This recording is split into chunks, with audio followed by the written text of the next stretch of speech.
Thank you. Thanks to the Colorado Coalition for Genocide Awareness and Action for organizing the event, for asking me to speak. Those of you here this morning helped raise awareness about the persistent problem of genocide and the deteriorating situation in Darfur. So let's ask the question why we are here, to raise awareness. We're here because in the modern history of man, we've experienced a Holocaust. We've experienced a regime in Cambodia that killed millions. We have present experiences or recent experiences with Milosevic in Bosnia and Serbia. The experience in Rwanda with the Hutus and the Tutsis. We have experience in Sierra Leone and Liberia. And we have experiences even beyond those. Maybe to a lesser extent than what's presently happening in Darfur. But genocide is not some abstract concept. Genocide is a very real thing. Genocide has faces. They're the faces of people who are murdered, who are assaulted, who are raped. Tragedy is not just the murder, the assault, and the rape. The tragedy is the trauma that ripples out from each of those events that impacts communities, families, and entire peoples. The weapons of genocide is violence. The whole principle of genocide is to suppress or to exterminate.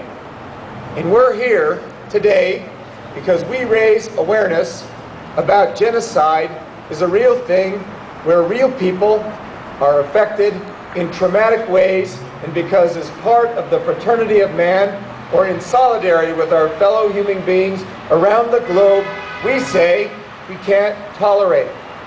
That it should not be part of our world in the 21st century, that anywhere in this world, those weapons of murder or rape or torture or any of the things that cause trauma for the sake of suppressing or exterminating a people, that should not be a part of our world. And that raising awareness is to say to the other people in this state, Coloradans, it exists. And it exists today in a place called Darfur.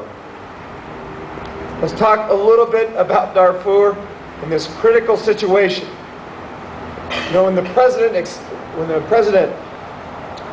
in the country said to the people, humanitarian workers must leave, he was saying to his people that over 1 million people will be without food or not fed. 1 million people will lack potable water. 1 million people will have different access to health care, all because humanitarian workers are part of what was exposing the genocide in Darfur.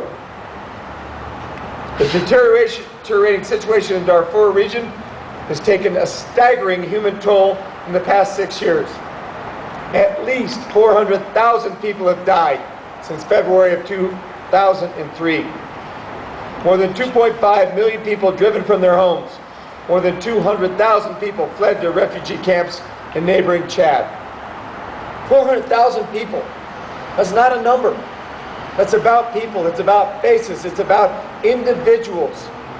Again, if you took Invesco Field, you could take 5 Invesco Fields, fill them up, and you still have people left over who were victims of this genocide in the last 6 years. The recent actions of the Sudanese government to limit humanitarian aid have made that bad situation worse.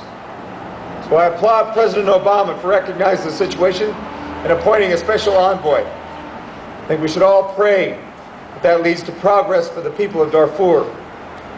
We can't leave everything up to the Obama administration. I think every state government should take action. Speaker Romanoff said in 2007, I signed legislation that called for state and local governments to completely divest themselves from companies that were financially involved in the Sudanese government. Today, 2 years later, I'm happy to report that no public dollar from Colorado state governments are invested in companies doing business with the Sudanese government. Thank you. Thank you, Speaker Romanoff, for your leadership on this issue. It really will take all of us working together to raise awareness and bring an end to atrocities, not just in Darfur, but in places around the world. going to take our collective will and action to make genocide a thing of the past. I hope this proclamation I'm signing will be some part of that. The proclamation designates today, August the 5th, 2009, as Genocide Awareness Day. It says in part, whereas the current genocide in Darfur is now being perpetrated not only through the killing of innocent people, but also indirectly through the removal of humanitarian aid by Sudan's president on March 16, 2009. Whereas since 2003, 400,000 people have been killed in Darfur region, 2.5 million people have been displaced, enslaved, or harmed. Whereas Coloradans are determined to end these atrocities, now therefore I, Bill Ritter Jr., Governor of the state of Colorado, hereby officially proclaim today, August the 5th, 2009, to be Genocide Awareness Day. Thank you for being here. Thank you for your concern about this. We as Coloradans can make a difference, and we begin today by raising awareness. But action is also important, and action in prayer is important as well. Thank you.